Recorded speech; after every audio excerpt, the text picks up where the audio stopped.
예, 오늘 저랑 이제 사도행전 연구 6번째 시간입니다. 이제 오늘은 저랑 오순절 성령 강림 사건으로 말미암아 제자들에게 나타난 변화가 실제적으로 어떻게 드러났는지를 보여주는 이제 아주 중요한 본문입니다. 이미 앞서 우리가 다루었던 것처럼 오순절날 약속하신 성령이 임하셨어요. 그랬더니 제자들이 어떻게 돼요? 한마디로 성령 충만했어요. 그러자마자 뭐 하죠? 뛰어나가 각 나라의 방언으로, 이상한 언어 방언이 아니라 각 나라의 언어로 하나님의 큰일을 말합니다. 그때 사람들이 어떻게 됐어요? 너무너무 놀랐어요. 왜냐하면 제자들이 분명히 갈릴리 사람인 거 알거든요. 그 사람들이 때로는 무식한 어떤 학식이 탁월하지 않고 그냥 무식한 사람들도 있거든요. 그런데 갑자기 외국 언어를 막 하면서 중요한 건 모두 다 하나님의 큰일을 말하니까 놀랐어요. 그래서 지난 시간에 마지막에 얘기했던 것처럼 어떤 이들은 제자들을 보고 뭐라고 얘기해요? 야, 저 사람들 술 취했나 봐. 왜냐하면 그들에게는 성령의 충만한 역사가 이해되지 않았거든요. 그래서 이제 오늘 본문에 보면 어떤 사람들은 조롱하고 어떤 사람들은 놀라는 그 자리에서 베드로가 나서서 그 일이 어떤 의미이고 그 사건이 왜 일어났는지를 성경에 따라 해석합니다. 성경에 따라 해석하다. 두 글자로 하면 성경에, 이 몇 글자죠? 성경에 따라, 하여튼 성경에 따라 해석하다. 두 글자로 하면 설교. 설교는 뭐예요? 어디 이상한 얘기 가져오는 거 아니에요. 설교는 자신의 체험을 얘기하는 거 아니에요. 설교는 이 세상의 탁월한 학문과 문화와 이런 거 들이대는 거 아니에요. 설교란 성경을 가지고 와 해석하는 거예요. 그래서 제가 누누이 말씀드린 것처럼 비록 목사라 할지라도, 그것이 예배라 할지라도 그 목사가 행하는 것이 성경을 가져와 해설하는 것이 아니면 설교 아니에요. 반드시 기억하셔야 돼요. 그래서 제가 누누이 말씀드린 것처럼 아무에다가는 아멘 하시면 안 돼요. 우리 부흥 강사들이 굉장히 막 아멘 하면 막 성도들 아멘, 그러시면 안 돼요. 그러시면 안 돼요. 성경이 아니면 아멘 하시면 안 돼요. 그래서 베드로가 그 사건을 성경에 따라 해석하는 거예요. 그래서 우선 이렇게 얘기하는 거죠. 이 사람들 너희가 생각하는 것처럼 술 취하는 것 아니다. 지금 여기 몇 시라고 되어 있냐면 때가 제2절, 저랑 2절로 21절까지 한번 읽으실까요? 2절이란다. 15절로. 그래서 베드로가 나와서 설교를 해요. 그런데 15절로 22절까지 같이 한번 읽겠습니다.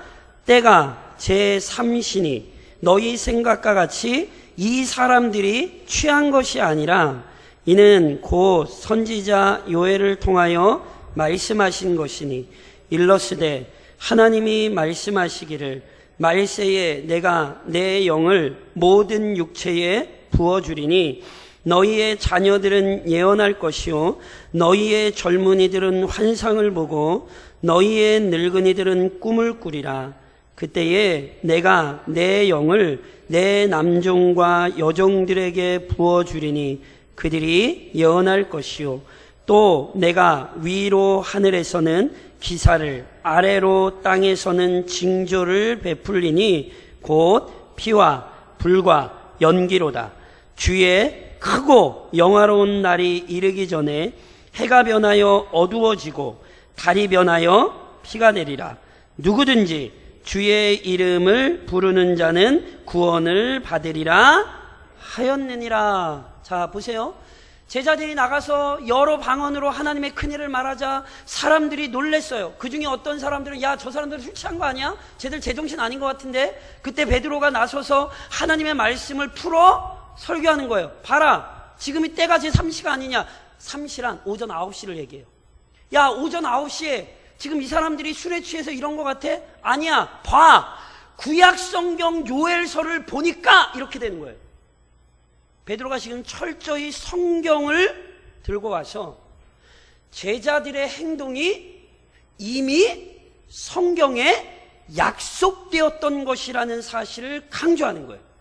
이미 구약성경 요엘이 예언했던 것이고, 우리 주 예수 그리스도께서 제자들을 떠나기 전에 약속하셨던 바로 그 성령의 충만함, 이것이 지금 오순절 사건의 핵심이라는 거예요. 특히나 베드로나 당시 모여있던 유대 사람들이 다 알아요. 예를 들면요, 민수기 11장에 보면요, 이런 사건이 하나 있어요.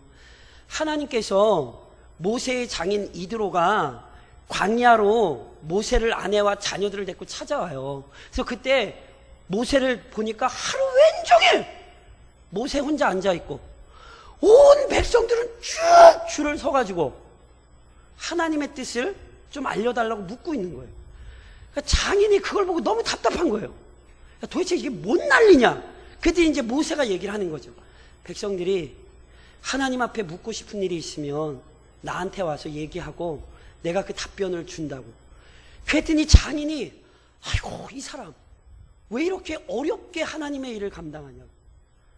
당신 말고라도 이 민족을 가르칠 수 있는 사람들을 같이 세워서 그들과 당신이 서로 동역하라. 그러면 하나님의 일이 쉬우리라. 이렇게 권면을 해요. 그런데 이건 모세의 장인 이드로의 얘기가 아니라 하나님의 뜻이었어요. 보세요. 내가 모르는 하나님의 뜻을 누군가 하나님이 다른 사람을 통하여 가르쳐 줄 수 있어요. 그때 지혜로운 사람들은 그것이 합당한 하나님의 뜻이면 받는 거예요. 그래서 실제로 모세가 70명의 장로들을 세워요.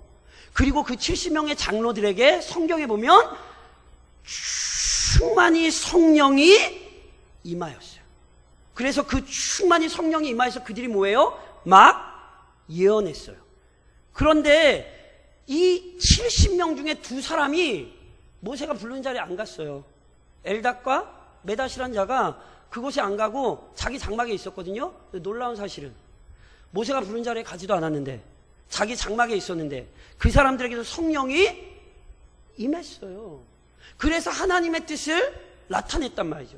그런데요, 모세의 시종인 여호수아가 이걸 보니까 안 되겠어요. 모세가 지도자인데 다른 사람들이 같이 모세처럼 하나님의 말씀을 막 이렇게 해버리면 그렇지 않아도 이스라엘 백성이 맨날 모세한테 대드는데 다른 사람들까지 그렇게 하면 누가 그 사람 따라가면 어떡해요? 그래서 여호수아가 모세에게 요청하죠. 제가 당장이라도 가서 저 사람들 좀 중지 좀 시킬까요? 이러다 큰일 날 것 같은데요.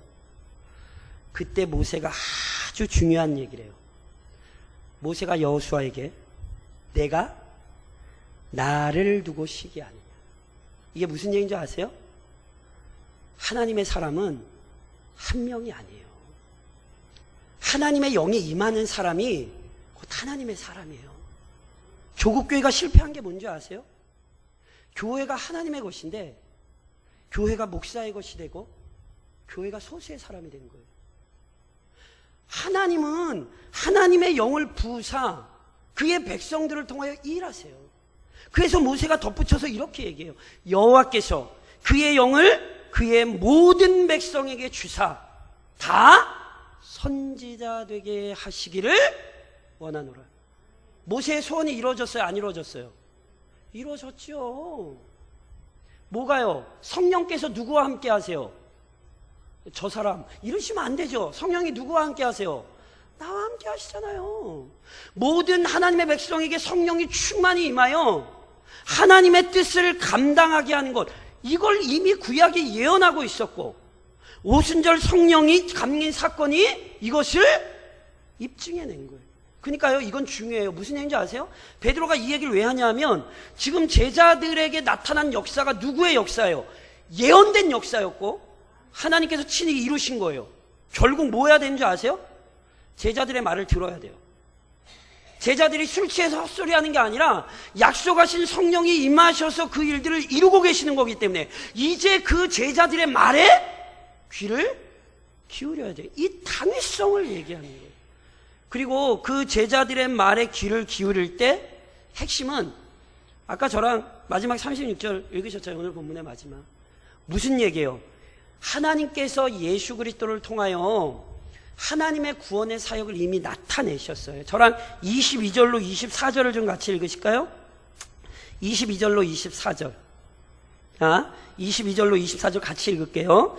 이스라엘 사람들아, 이 말을 들으라.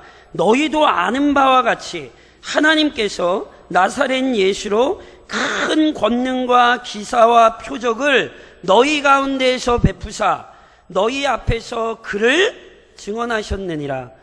그가 하나님께서 정하신 뜻과 미리 아신 대로 내준 바 되었거늘 너희가 법 없는 자들의 손을 빌려 못 박아 죽였으나 하나님께서 그를 사망의 고통에서 풀어 살리셨으니 이는 그가 사망에 매여 있을 수 없음이라.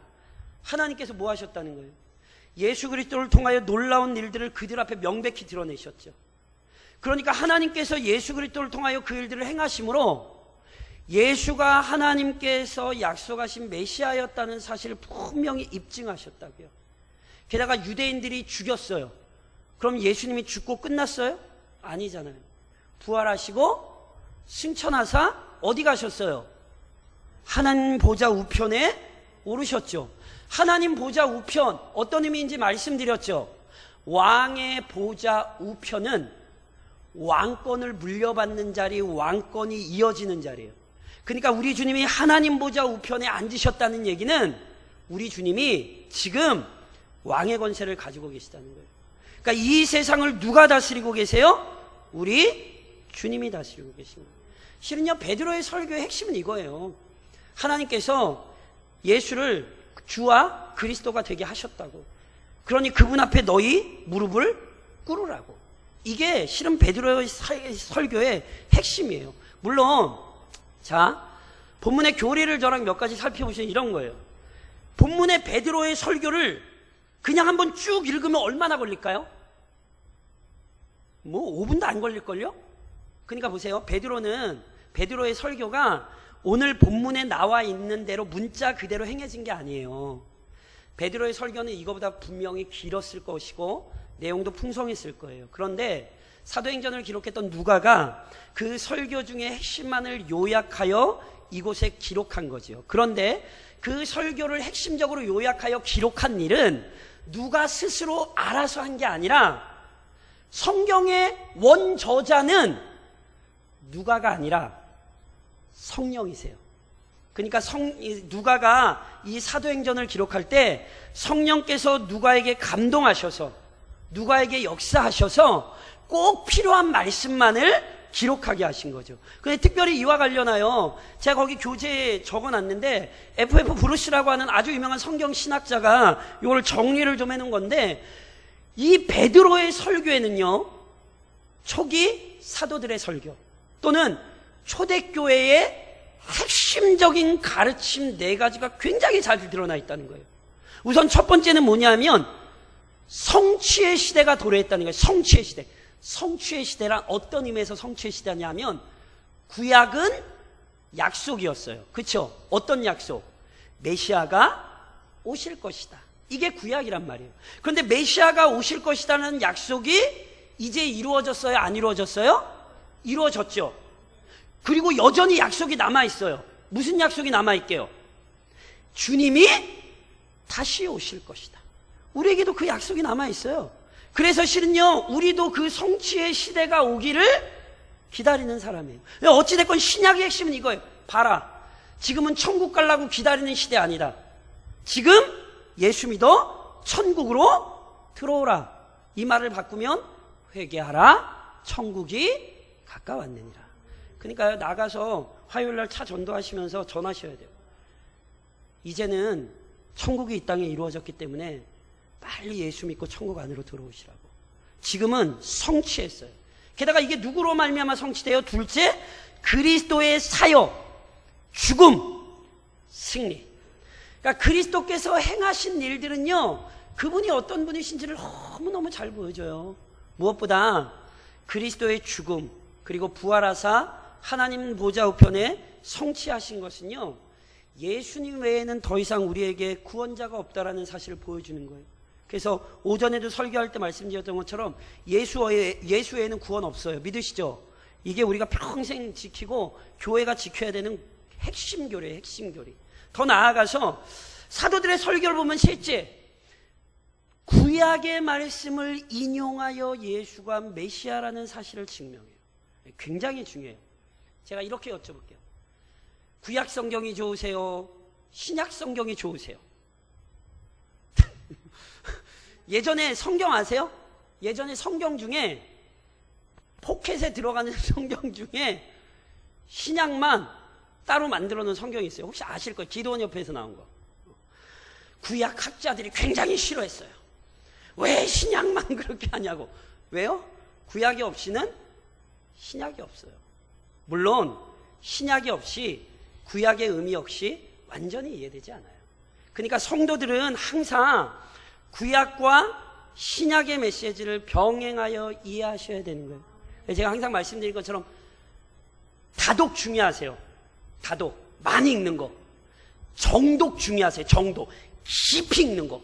그러니까 한 본문을 가지고 막 한 달이고 1년이고 몇 년, 그것도 중요하고 성경을 많이 읽는 것도 중요하세요. 그런데 통독도 중요하세요. 통독은 뭐냐면 창세기로부터 계시록까지 모든 성경을 다 읽으셔야 됩니다. 내가 좋아한다고 내가 좋아하는 성경만 쏙쏙 빼서 골라서 읽으시면 그 신앙은 편식하는 신앙이에요. 그 신앙은 온전할 수가 없어요. 그러니까 우리 사도들이 그랬던 것처럼, 믿음의 교 선배들이 그랬던 것처럼 항상 교회는 신약과 구약을 병행하여, 특히나 구약의 예수 그리스도의 예언이 신약에 성취되었다는 사실을 우리는 믿는 거예요. 그래서 그 모든 내용을 통해서 결국 넷째, 회개를 촉구했다니까요. 그러니까 아까도 말씀한 베드로가 이 얘기의 핵심은 분명해요. 야, 예수님이 메시아 맞잖아. 그러니까 너희 빨리 회개하고 돌아와. 오늘도 복음은 이걸 촉구해요. 예수를 떠나지 말고 예수 안으로 들어오라는 거예요. 물론 여기에는 하나님의 놀라운 신비로운 섭리가 있다는 사실을 우리는 고백을 해야 돼요. 하나님께서요, 그리스도를 이 땅에 보내셔서 하나님의 뜻을 이루실 때에 놀랍게도 구약을 통해 그 약속을 받았던 유대인들은 예수님을 못 알아봤다니까요. 이것은 오늘날도 마찬가지의 우리의 영적인 원리를 보여주는 거예요. 구약을 붙들고 예수님을 기다렸던 사람들이 막상 예수님이 왔더니 그 예수님을 죽여버렸다니까요. 그러니까 이거는요, 구원이라고 하는 것이 절대로 우리의 손에 달린 것이 아니라는 사실을 보여주는 거예요. 그런데요, 표면적으로 보면 유대인과 로마의 통치자인 빌라도가 서로 합력하여 예수님을 죽인 것처럼 보이지만, 실은 성경을 통해 우리는 뭘 아냐면 예수님을 죽인 건 유대인도 아니고 빌라도도 아니에요. 예수님을 죽인 건 누구죠? 하나님이에요. 하나님이 우리를 살리려고. 요한복음 3장 16절 시작.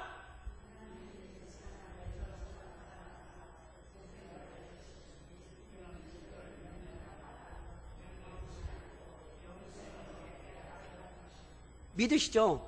누가 예수를 줘요? 하나님이 예수를 줘요. 예수님은 유대인들이 죽인 것이 아니라 하나님의 거대한 구원의 섭리 속에 그 뜻에 따라 이 땅에 오셔서 순종하셨고, 하나님은 자기 아들을 죽여서 우리 죄값을 지불하시고 그리스도의 의로움 안에서 우리를 의롭다 인정해 주셨죠. 그러니요, 그리스도인들은 항상 이 하나님의 섭리와 사랑과 능력을 기억해야 돼요. 그리고 이것을 끊임없이 우리 안에 채워야 되는 거죠. 근데 그걸 뭐를 통해 해요? 제가 말씀드렸잖아요. 하나님을 어떻게 알아요? 느껴요? 하나님을 어떻게 알아요? 말씀, 그쵸. 그렇게 대답을 하셔야 돼요. 기독교 신앙의 모든 근거는 말씀이에요. 그러니까 내가 아는 하나님과 성경이 얘기하는 하나님이 다른 사람을 이단이라 그러는 거예요. 내가 말로는 나 예수 믿습니다 그러는데 그 사람이 설명하는 예수와 성경의 예수가 다르면 그 사람이 이단이라고요. 뭐 이단이 뭐 대단한 거라고 생각하시면 안 돼요. 성경과 다르면 그게 이단인 거예요. 그러니 우리는 끊임없이 구약으로부터 신약까지 철저히 하나님의 말씀에 익숙해져야 돼요. 특별히 오늘 베드로가 한 게 뭐라고 말씀드렸어요? 베드로는 철저히 구약의 말씀을 해석을 했어요. 자기가 내가 예수님이랑 한 3년 동안 같이 지내보니까 말이야 이렇게 얘기 안 했다니까요. 베드로는 철저히 구약의 예언을 인용하여 그가 그리스도라는 사실, 그리고 제자들에게 일어난 사건이 바로 그 구약의 예언을 이룬 사실, 이걸 입증해내는 거예요. 그러니까 보세요. 제가 누누이 말씀드리죠. 성령이 충만할 때 가히 이루 말할 수 없는 어떤 현상들이 나타날 수 있어요. 그러니까 갑자기 성령이 충만하실 때 진짜로 방언과 같은 역사가 나타날 수도 있고요. 성령이 충만할 때 진짜 도대체 뭐라고 설명할 수 없는 일들이 지금도 일어나요. 저는 믿어요. 그리고 성경이 얘기해요. 저희는 개혁주의는 그거 인정해요. 그러나 착각하지 마세요. 성령의 사역의 본질은 어떤 신비로운 체험에 있지 않고 우리 주님이 요한복음에서 이미 말씀하신 대로 그가 너희를 모든 진리 가운데로 인도하시리니 그가 스스로 말하지 않고 오직 들은 것을 말하며 장래일을 너희에게 알리시리라. 그가 내 영광을 나타내리니 내 것을 가지고 너희에게 알리시겠습니다. 성령의 충만은 다른 걸로 확인하시면 안 돼요. 하나님의 말씀을 밝히 하라. 예수가 확 이해되는 거예요. 그러니까 눈이 많이 성령 충만하면 뭐가 막 이렇게 방언을 하고 뭐 이렇게 목소리 주 예수 그리스도 막 이렇게 목소리 걸거라 할렐루야 죄송합니다. 목소리가 그런 목소리가 아니라 이렇게 참 이렇게 영빨 없는 목소리라 참 이게 근데 그게 성령 충만이 아니라니까요. 예수를 믿고 예수를 사랑하고 그 예수 안에서 순종하며 살기 위해 분투하는 사람, 이 사람이 성령 충만한 사람이에요. 오순절 성령 강림이 임하자 그래서 제자들이 뭐 했어요? 예수 얘기하자. 예수 얘기. 이건 성령 사역의 본질을 우리에게 너무너무 잘 보여주는 거예요. 게다가 구약뿐만이 아니라 신약의 모든 말씀이 예수로 향하고 있다는 위대한 진리를 확신하게 되는 거예요. 이거는요 신약의 사도들만 그런 게 아니에요. 저랑 2장 그냥 부분만 읽을게요. 다윗의 시편을 또 베드로가 인용하거든요. 요엘만 인용하는 게 아니에요. 다윗의 시편을 인용해요. 그러면서 저랑 29절로 32절까지 한번 33절까지 22절로 33절까지 같이 읽게 29절로 33절 같이 읽겠습니다. 형제들아 내가 조상 다윗에 대하여 담대히 말할 수 있노니 다윗이 죽어 장사되어 그 묘가 오늘까지 우리 중에 있도다. 그는 선지자라 하나님이 이미 맹세하사 그 자손 중에서 한 사람을 그 위에 앉게 하리라 하심을 알고 미리 본고로 그리스도의 부활을 말하되 그가 음부의 버림이 되지 않고 그의 육신이 썩음을 당하지 아니하시리라 하더니 이 예수를 하나님이 살리신지라. 우리가 다 이 일의 증인이로다. 하나님이 오른손으로 예수를 높이심에 그가 약속하신 성령을 아버지께 받아서 너희가 보고 듣는 이것을 부어 주셨느니라. 자 보세요. 베드로와 사도들에게 성령이 임하자 놀랍게 구약의 모든 말씀에 대해 바른 이해를 갖기 시작하는 거예요. 그리고는 이제 그 구약을 통해 예수님을 입증하는데 성령 충만에 대해 요엘을 인용할 뿐 아니라 그리스도의 영광스러움을 훨씬 전에 살았던 예수님과 다윗 차이가 일반적으로 저희가 1000년 정도 보거든요. 그러니까 다윗이 예수님보다 1000년 정도 먼저 살았던 사람이에요. 그런데 그 다윗이 시편 16편에 고백했던 걸 베드로가 끌어들면서 봐라. 다윗이 하나님께서 자신에게 주셨던 후손, 그 약속의 후손이 한낱 인간이 아니라 우리 죄를 위하여 이 땅에 오실 하나님의 아들이라는 사실을 알았다. 지금 베드로가 이 얘기하는 거예요. 시편 16편을 인용하면서 봐라. 다윗이 그리스도의 부활을 말하고 다윗이 그리스도의 영광스러움을 말하며 그분을 자기 주인이라고 고백하지 않았느냐. 다윗이 그러니까 누굴 믿었어요? 다윗이 예수를 믿었어요. 제가 항상 말씀드린 것처럼 구약시대 사람들도 예수에 대한 믿음으로 구원을 받았어요. 물론 오해하시면 안 돼요. 우리만큼 예수님에 대해 정확히 이해한 것은 아니에요. 그러나 우리만큼 예수님에 대해 정확히 이해하지 못했다 할지라도 하나님께서 주신 약속, 자기의 아들을 통하여 죄를 사하시고 인류를 구원하신다는 그 약속을 붙들고 있었고, 그래서 그 약속을 붙들며 그 메시아를 소망하며 살았다니까요. 이게 구약 신앙이에요. 우리는 오신 예수님을 다시 오신다는 사실을 믿고 사는 거죠. 구약은 오실 예수님을 기다렸다면 우리 신약은 누굴 기다려요? 다시 오실 예수님을 기다리는 거예요. 그러니까 보세요. 구약을 통해 제자들이 분명히 깨달았어요. 유대인들은 메시아를 거부하고 죽이고도 자신들의 행위가 합당하다고 여기고 있지만 오순절 성령 강림 사건은 이미 성경의 예언대로 이루어진 것으로 그리스도께서 완전한 하나님의 아들이시요 온 세상의 통치자라는 사실을 입증한 사건이에요. 그러니까 왕이 누구예요? 빌라도예요? 가이사예요? 아니에요. 왕이 누구예요? 우리 주님이에요. 그러면 왕의 명령을 따라야 돼요? 로마 사람들의 명령을 따라야 돼요? 왕의 명령을 따라요? 유대인들의 명령을 따라요? 그렇죠? 하늘 보좌에 앉아 계신 분이잖아요. 그러니까 보세요. 제자들이 어떻게 됐죠? 담대해졌죠. 오순절 성령 강림 사건 이전에는 실은 모여서 무서워할 뿐 아니라 그래서 누가 쳐들어올까 봐 문까지 닫고 있었어요. 그럴 만도 하죠. 예수를 죽인 자들이 자기들을 죽이려 하고 있었으니까. 그런데 성령이 충만히 임하자 어떻게 돼요? 그 진리가 분명해졌거든. 예수님이 왕이에요. 예수님이 모든 세상의 통치자예요. 그러니까 누구 말을 들어야 돼요? 그분의 말을 들어야죠. 그러니까 오히려 세상을 두려워하지 않고 오히려 죄악된 세상을 향해 그들이 회개하고 돌이킬 것을 담대히 촉구하죠. 이제 이 부분에 대해 그 마지막 부분에 제가 이제 다음 시간에 살펴볼 거예요. 어찌됐건 저를 좀 한번 따라 하시겠어요? 교회답게. 교회의 가장 큰 아픔 중에 하나는 교회가 교회답지 못한 현실입니다. 분명히 오순절 성령 강림 사건은 그리스도의 약속대로 교회를 담대한 증인으로 만들었어요. 교회는요, 다른 공동체 아니에요. 교회는 증인이에요. 성령의 충만함이 우리로 하여금 하나님의 말씀을 바르게 이해할 뿐 아니라 말씀을 가르칠 수 있는 능력을 주세요. 믿으세요? 보세요. 목사에게 필요한 은사 중에 하나는 가르침의 은사예요. 그러니까 목사는 어찌됐건 하나님의 말씀을 철저히 잘 연구해야 할 뿐 아니라 그것을 공적인 자리에서 성도들에게 잘 풀어 가르쳐야 되는 사명을 받은 사람이에요.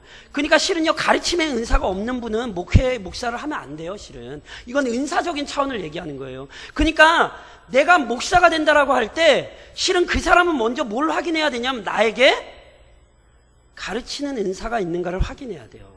물론 그것은 성령의 능력 가운데 더 강력해질 수 있어요.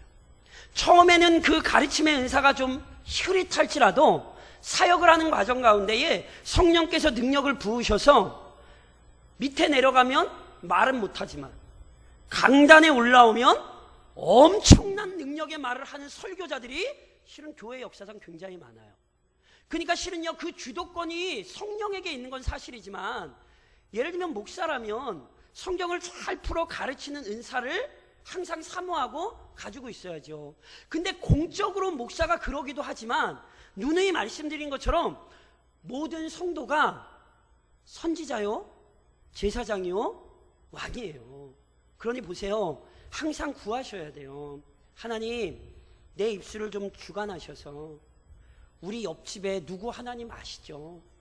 내가 가서 말할 때에 내 말 속에 하나님 가르침의 능력을 주셔서 다른 것 말고 그 복음의 진리가 잘 드러나게 해달라고. 구할 때 하나님이 주세요, 안 주세요? 주세요가 별로 대답이 이렇게.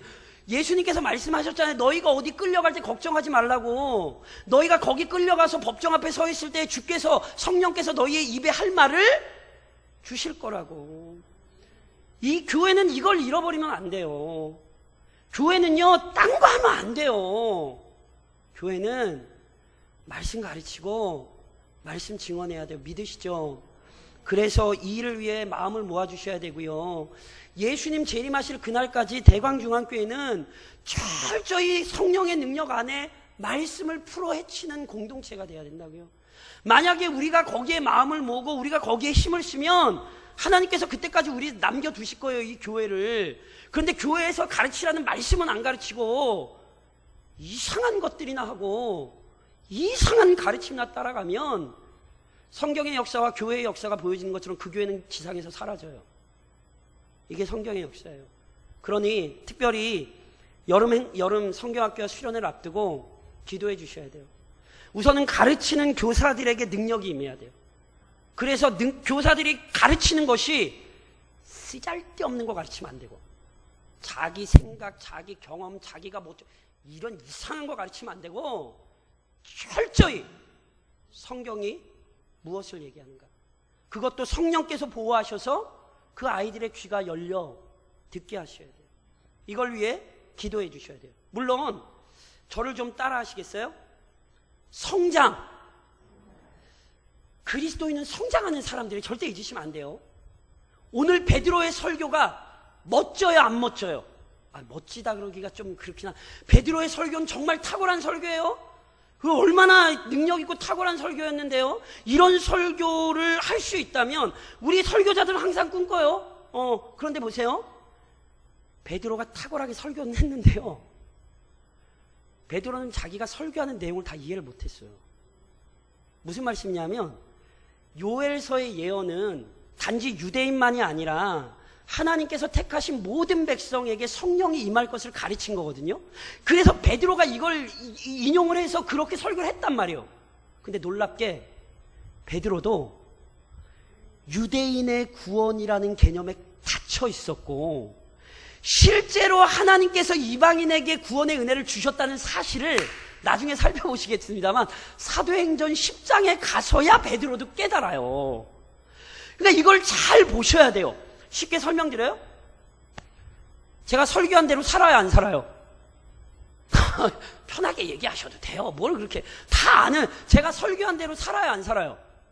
그렇죠. 목사들에게 있는 가장 큰 착각, 내 설교가 내 삶이라고 생각을 하는 거예요. 내가 설교하는 게 마치 자기의 그 능력이라고 생각하는 거예요. 이게 목사들에게 나타나는 가장 큰 착각이에요. 저는 제가 설교하는 대로 못 살아요. 그러니까 보세요. 설교를 한다는 것과 실제로 그 삶을 산다는 것에는 먼 거리가 있어요. 성도들로 따지자면 그 성경의 말씀을 배워 안다는 것과 그 말씀대로 산다는 것에도 거리가 있어요. 그러니 이번 한 주간도 뭘 해야 되는 줄 아세요?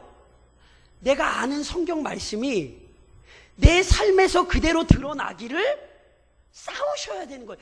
이건요, 누구도 자동적으로 안 되는 거예요. 제가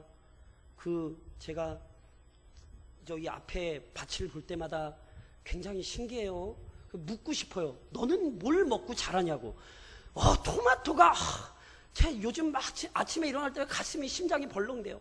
토마토 먹을 생각에 좀만 더 기다려. 저는 진짜 토마토가 그렇게 달달하는 걸 처음 알았어요. 근데 보세요. 식물은요, 저렇게 심으면 다 아시는 것처럼, 물론 이제 어려움도 있고 역경도 있지만 잘 자라잖아요. 근데 우리 신앙은 안 그래요. 물론 식물도 안 그렇죠? 지난주에 제가 어떤 분의 굉장히 중요한 간증을 하나 들었어요. 모 장로님이 이런 얘기를 하시더라고요. 요즘 밭에 나가서 밭일을 하시는데, 목사님, 영적 전쟁 설교하지만 지금 우리 성도들 거의 다 무슨 전쟁? 잡초 전쟁한다고. 밭이 4개인데 이놈 가서 뽑으면 저놈에 나 있고, 저놈 가서 뽑으면 이놈에 나 있고. 그쵸? 조병구 장로님 어디 계시죠? 그러니까 그렇게 막 수고하고 애쓰셔야 밭이 관리가 되잖아요. 우리 신앙이 그렇다니까요. 밭만 그런 게 아니에요. 이번 한 주간도 내 신앙의 잡초를 다 뽑아내셔야 되고, 해충을 잡으시면서 아는 말씀과 우리의 삶이 일치하는 거예요. 그렇게 우리는 말세까지 사는 거예요. 말세가 언제게요? 제가 이제 이렇게 물으면 이렇게 답변을 하셔야 돼요. 뭐라고? 지금 제 정확히 답변 말씀드렸어요. 자, 말세가 언제게요? 그쵸? 왜 확신이 없이 크게 얘기하셔야지. 말세가 언제예요? 그쵸? 자, 저랑 소예언서를 하신 분들은 기억을 하실 거예요. 요엘이 어떤 예언을 하냐면 여호와의 날, 주의 날에 대해 심판을 선언을 해요. 그러니까 주의 날은 어떤 날이냐면 하나님의 공의가 드러나셔 악한 자들을 심판하고 하나님의 백성들을 구원하시는 날이에요.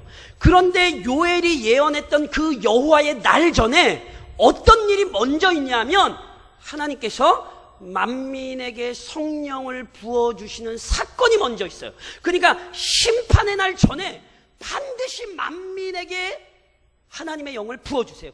여기서 만민은 모든 사람을 의미하는 게 아니라 하나님의 택하신 백성. 그러니까 보세요. 요엘이 예언했던 마지막 날이 임할 징조로서 오순절날 뭐가 임했어요? 성령이 임했어요. 그러니 말세는 시작된 거예요. 아유, 목사님 말세가 왜 이렇게 길어? 하나님 하세요. 그게 싫으면. 말세의 기간을 정하시는 분은 하나님이에요. 그분이 만드셨으니까 그 기간도 하나님이 정하시는 거예요. 아유, 왜 이렇게 길어? 그러면 하나님을 하시라니까요. 성경이 뭐라고 얘기해요? 인간에겐 긴 것처럼 여기죠. 하루가 1000년 같고 1000년이 하루 같으신 분이 우리 하나님이시고, 하나님은 그 기간 동안 뭐 하시는 거예요? 자신의 택하신 백성을 찾고 찾으시는 거예요. 하나님이 할 일 없이 지금 이 시간을 두신 게 아니에요. 그러니까 보세요. 기독교의 말세 신앙이란 이미 말세가 시작되었음을 분명히 인식하고 언제든지 예수님은 오신다는 확신을 가지고 그날이 언제일지 알지 못하나 깨어 주님의 뜻대로 사는 거예요. 어떻게? 증인으로. 그래서 우리 주님 분명히 뭐라고 말씀하세요? 시험에 들지 않게 깨어 기도하라. 다른 말로 얘기하면 영적 전쟁이에요. 말세에 산다는 건 영적 전쟁의 현장 속에 들어와 있다는 것이고, 그러니 이 영적 전쟁이 끝나기까지 지치지 마시고 이번 한 주간도 증인으로 교회가 교회답게, 그리스도인이 그리스도인답게 사시는 믿음의 백성들이 되시기를 재림하실 우리 주님의 이름으로 권면드립니다.